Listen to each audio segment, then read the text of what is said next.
হাসির রাজা, জ্ঞানের রাজা, রসিক রাজা গোপাল ভাঁড়। এই অনেকদিন ধরেই তোমাদের একটা কথা বলবো ভাবছিলাম। আগে কি মহারাজ? বেশি ভালো সেটা পরীক্ষা নেওয়ার পরিকল্পনা করেছি, এবং যে এই পরীক্ষায় সফল হবে তাকে আমি পুরস্কার দেব। কিন্তু বেশ শুভ সংবাদ। এই পুরস্কার সেই ব্যক্তি পাবে যে ভালো কাজ করবে, ভালো চিন্তার মাধ্যমে বাকি মানুষদের কাছে এক অনুপ্রেরণার উদাহরণ হবে। বাহ, বাহ, সাধু সাধু, খুব ভালো প্রস্তাব মহারাজ। ভালো না ছাই, এটা কোনো পুরস্কার তো ছে, ভালো কাজ করার জন্য চারটিখানি কথা। মহারাজ, একটা অনুরোধ ছিল। তোমার আবার কি অনুরোধ? বলছিলাম এখন আমাকে একটু বেরোতে হবে। আসলে আজ আমার নাতি নাতনিদের দল বাড়ি আসবে অনেক দিন পর, তাই ওই আর কি একটু গল্প আড্ডা খাওয়া দাওয়ার ব্যাপার আছে, এই আর কি। কোথাকার কোন রাজা এলো আমার, যখন ইচ্ছে আসবে যখন ইচ্ছে যাবে, আর সেগুলো নাকি আমাদের মেনেও নিতে হবে। উফ, মন্ত্রী, এই হিংসুটে পানাগুলো কবে বন্ধ হবে তোমার বলো তো? তুমি যাও তো গোপাল, মানুষের ভালোবাসা পাওয়া, জনপ্রিয় হওয়া এত সহজ নয়। অনেক ধন্যবাদ মহারাজ। আমার তো বেশ গর্ব হয় তোমার জন্য, আর আমি চাই যে গোপাল আরো ভালো কাজ করে সেরা নাগরিক সম্মান পেয়ে এই কৃষ্ণনগরের মুখ আরো উজ্জ্বল করুক। নিশ্চয়ই মহারাজ, চেষ্টা করব। তবে পুরস্কারের কথা ভেবে আমি কোনোদিন কাজ করি না মহারাজ, যেটা আমার ঠিক মনে হয় তাই করি। এবার আমায় অনুমতি দিন, আমি আসি। বেশ বেশ, যাও যাও।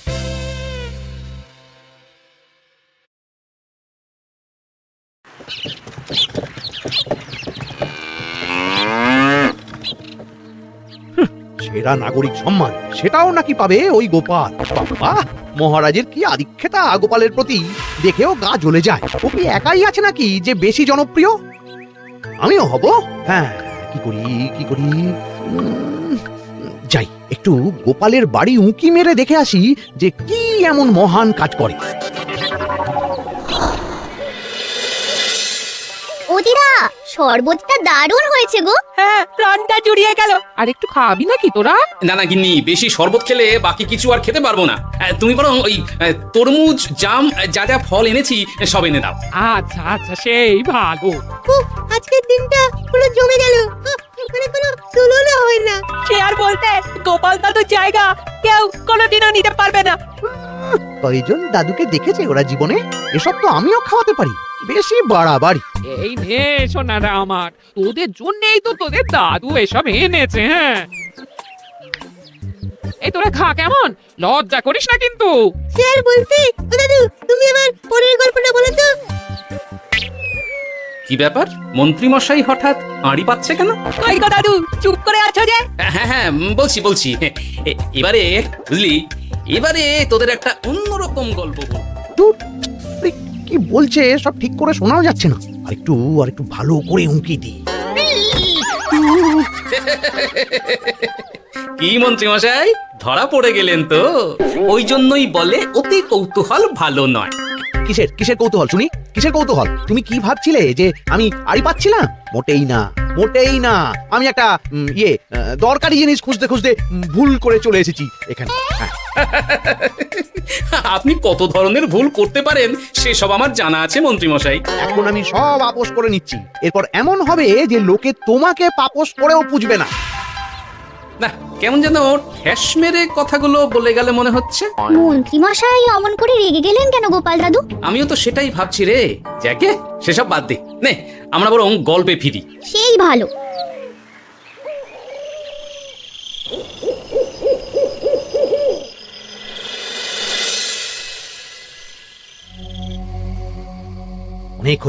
অনেক হয়েছে গোপালের গুণগান। এবার থেকে আমিও এমন কিছু করব যাতে আমি গোপালের থেকেও বেশি জনপ্রিয় হই, কিন্তু তার জন্য গোপালের কাজকর্মের উপর একটু নজর রাখতে হবে।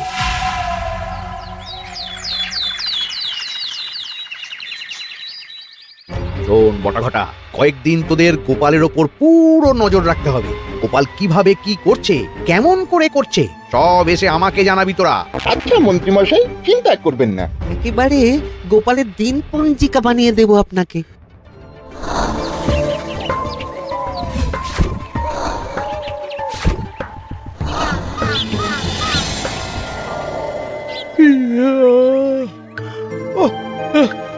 দুপুরের ঘুমটাও একটু ঠিক করে ঘুমোতে দিবি না রে তোরা?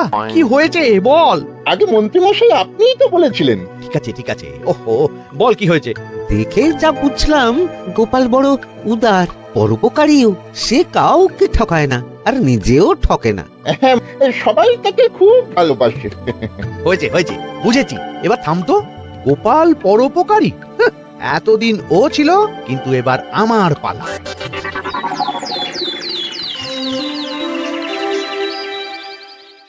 মহারাজ, আমার একটা কাজ আছে, তাই আজ একটু তাড়াতাড়ি বেরোতে হবে। দয়া করে অনুমতি দিন। তোমার আবার আজ কি কাজ আছে? কেন মহারাজ, আমার কি কোনো নিজের কাজ থাকতে পারে না?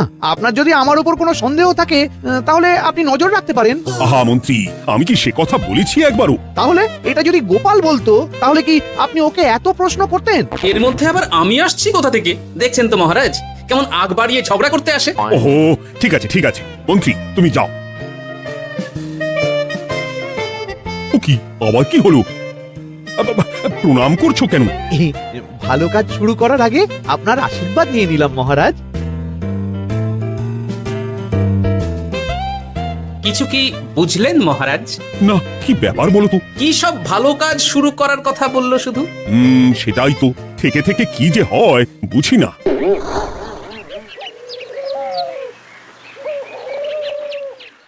যা বলেছিলাম সব মনে আছে তো? আজ থেকে তোদের কাজ হলো শুধু আমার গুণগান করা, লোকের কাছে আমার কাজের প্রশংসা করা। আচ্ছা মন্ত্রীমশাই। আপনি যেমন বলেছেন ঠিক তেমনটাই হবে।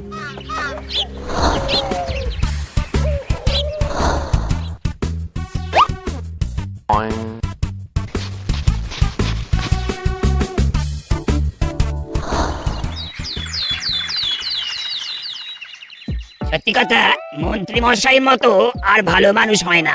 ওনার মন অনেক বড়। সে আর বলতে। বরাবরই তো খুব বড় মাপের মানুষ। আরে আরে গোপাল দাদা, আরে কোথায় চললে? এই রাজসভায়। ও মা, তাহলে তো তোমার সাথে মন্ত্রী মশাইয়েরও দেখা হবে। হবে বই কি? বাহ বাহ বাহ বাহ, তাহলে তুমি একটু ওনাকে আমার গিন্নির তরফ থেকে ধন্যবাদ জানিয়ে দিও। গতকাল উনি আমাদের অনেক সাহায্য করেছিলেন কি না? সাহায্য? মন্ত্রী মশাই? আচ্ছা, ঠিক আছে।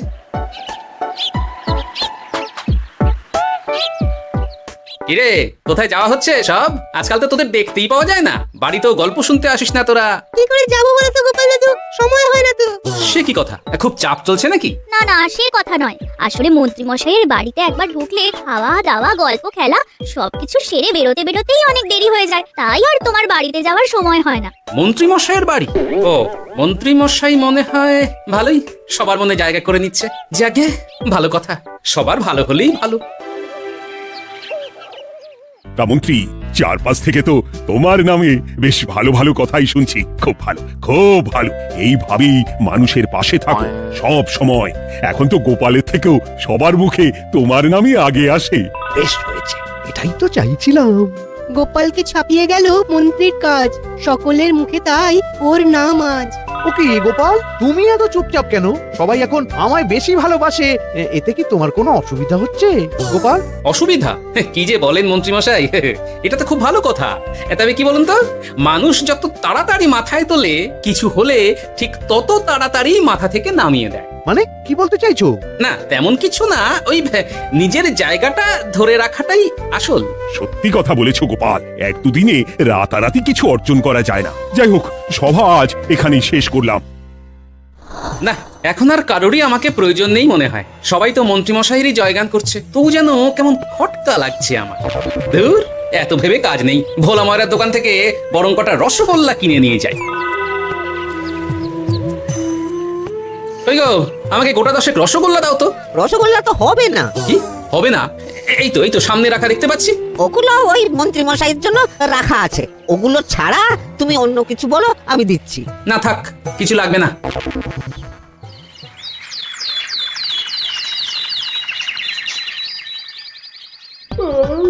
ও কি গো, বলি কত বেলা হয়ে গেল, তুমি এখনো রাজসভায় গেলে না? কদিন ধরে দেখছি কিছু হয়েছে, আর তোমার রাজসভায় বলি যেতে ইচ্ছে করে না বুঝি? না, সেরকম কোনো ব্যাপার নয় গিন্নি। আমি দেরি করে যাই কি তাড়াতাড়ি, কোনো কিছু তো আর কারোর জন্য থেমে থাকে না। বলো গিন্নি, মন্ত্রীমশাই তো আছেন, তাহলেই চলবে। এ আবার কেমন কথা? কিছু না, আমি বেরোলাম।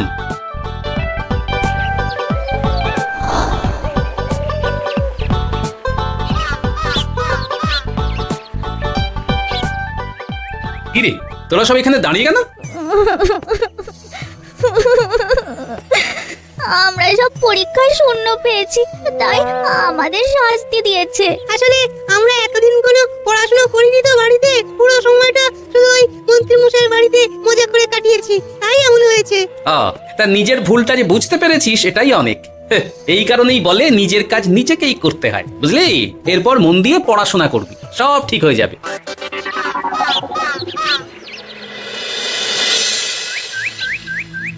ও কি গো ভোলা মায়েরা, এমন মুখ বেজার করেছে কেন? আর কি বলি গোপাল দাদা, খদ্দের একটাও নেই, বসে বসে শুধু মাছি তাড়ানো ছাড়া আর কোনো কাজই নেই। কেন হঠাৎ এমন কেন হলো? এই মন্ত্রী মশাইয়ের জন্য উপকার করে দেওয়ার নাম করে আমাকে দুধ থেকে ছানা মেখে দেওয়ার কথা বলেছিল। আমিও খুশি মনে রোজ দুধ পাঠিয়ে দিতাম ওনার বাড়ি। তারপর? আসলে ওই মিষ্টি বানানো তো আর চারটিখানি কথা নয়, আমার সুবিধাই হতো। হঠাৎ খদ্দেররা সব জানানো শুরু করলো মিষ্টির স্বাদ পাল্টে গেছে, মান কমে গেছে আর শরীর খারাপ হচ্ছে, এই সব। না না না, এ তো খুব খারাপ ব্যাপার। তার জন্যই তো আমি ওই মন্ত্রী মশাইকে উপকার করতে বারণ করে দিলাম। কিন্তু খদ্দেররা তো এখন আর বিশেষ করে আসতে পারছেন না। এখন তুমি ভরসা, এখন তুমি আমায় উপকার করতে পারো। হ্যাঁ বলো না কি করতে হবে। তোমাকে তো সবাই খুব মানে, তুমি যদি ওই মিষ্টি খেয়ে সবাইকে বলো যে আমার দোকানের মিষ্টি ভালো, তাহলেই একমাত্র ওই আমার আবার বিক্রি শুরু হবে। বেশ। শোনো শোনো, তোমাকে না একটা কথা বলার আছে। কি কথা? তুমি ভালো মানুষই করছো, তাতে তোমার লাভ, আমার কি লাভ আছে তাতে? মানে তোমার আবার কি চাই? সোনার গয়না, আমার একটা নতুন সোনার হার চাই। হ্যাঁ, না দিলে কিন্তু আমি চলে যাব। ওই দেখো, আচ্ছা ঠিক আছে ঠিক আছে, দেবো। ও মা, তাই? সত্যি তুমি খুব খুব ভালো। আমি তোমাকে যতটা কিপটে ভাবতাম, তুমি ততটাও কিপটে না। না গিন্নি, তোমার গয়না আমি গড়াবো, কিন্তু খরচ আমি করব না। যাকে বলে মাছের তেলে মাছ ভাজা। সে আবার কি করে সম্ভব? তুমি দেখোই না।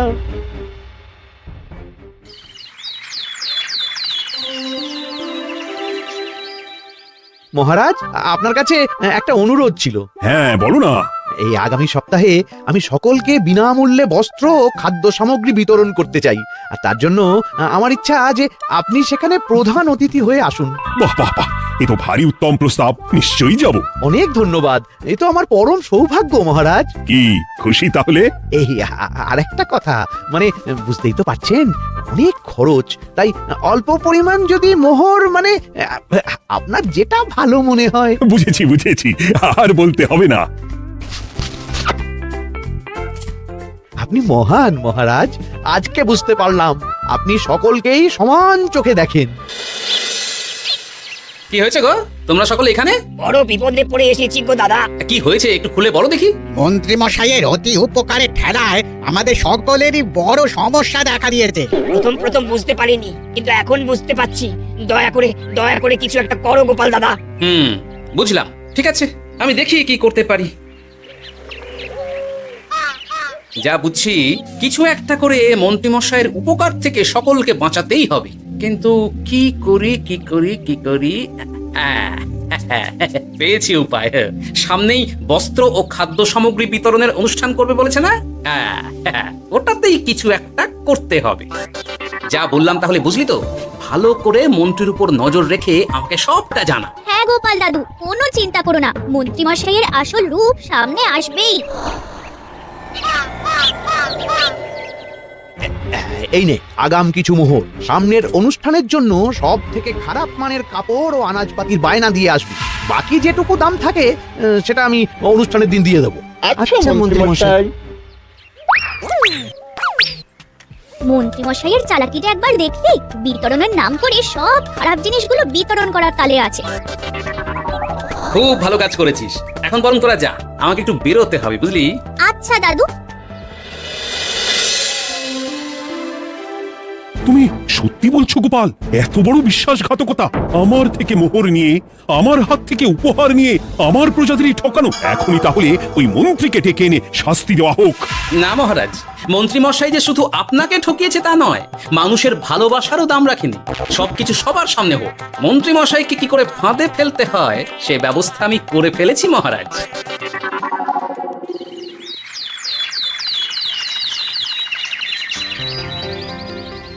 যাক বাবা, এই সুযোগে প্রচুর মোহর হাতে চলে এলো। এমনিও আমার চিন্তার কোনো ব্যাপার নেই, সব জিনিস তো মহারাজের হাত দিয়ে বিতরণ করা হবে, তাই খারাপ হলেও সবাই ভাববে মহারাজ দিয়েছে। শোন, এবার তোরা গিয়ে মন্ত্রীকে ওখান থেকে সরিয়ে আন, ততক্ষণে আমি আমার কাজটা মিটিয়ে নিই। আচ্ছা মন্ত্রী মশাই শিগগিরই চলুন আমাদের সাথে, মহারাজ আপনাকে ডাকছেন ওই গাছতলার ওখানে। এখন হ্যাঁ, মহারাজ তো আপনার উপর খুব খুশি, তাই দেখে মনে হলো কোনো একটা উপহার দেবেন আপনাকে। তাই নাকি? বটেই তো আমি এক্ষুনি যাচ্ছি। এবারে জমবে মজা। কই দেখি, কেউ তো কোথাও নেই। আমাকে যে বললো মহারাজ ডাকছেন, ধুর, আমি বরং মঞ্চেই ফিরে যাই।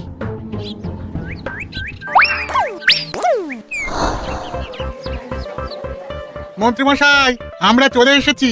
আপনি বলেছিলেন আজকে আমাদের পাওনা মিটিয়ে দেবে। আপনার কথা মতো সবচেয়ে উৎকৃষ্ট মানের কাপড় আমি দিয়েছি। হ্যাঁ মন্ত্রী মশাই, আমিও একদম ওই টাটকা শাকসবজি, মাছ, মিষ্টি সব দিয়ে থলি ভরিয়ে দিয়েছি। এবারের দামটা আমি কে দিন, দুজনের মিলিয়ে হয়েছে ওই 1000 মোহর। বাহ মন্ত্রী বাহ, তুমি এত ভালো ভালো জিনিস বিতরণ করছো, ওহ, আমি তো বিশ্বাসই করতে পারছি না। মোটাই না, আমি অত দাম দিতেই পারবো না। আমি তো ভালো জিনিস দিতে বলিনি, আমি বলেছিলাম সব থেকে খারাপ জিনিসগুলো দিতে। কি বললেন মন্ত্রী মশাই? এই রে, এই ধরা পড়ে গেলাম মনে হয়। তোমার এত বড় সাহস, তুমি আমার রাজ্য থেকে এইভাবে মানুষকে ঠকাবে? আমায় ক্ষমা করে দিন মহারাজ, আমি ইচ্ছা করে এমন করিনি। আর আমি কোনো কথা শুনতে চাই না। উপকারের নাম করে তুমি আমার প্রজাদের যা অপকার করেছো সব আমি জানি, তোমাকে শাস্তি পেতেই হবে। প্রহরী, বন্দি করো মন্ত্রীকে। মহারাজ, আর হবে না মহারাজ, আর হবে না। ওই জন্যই বলে যেমন কর্ম তেমন ফল। হাসির রাজা জ্ঞানের রাজা রসিক রাজা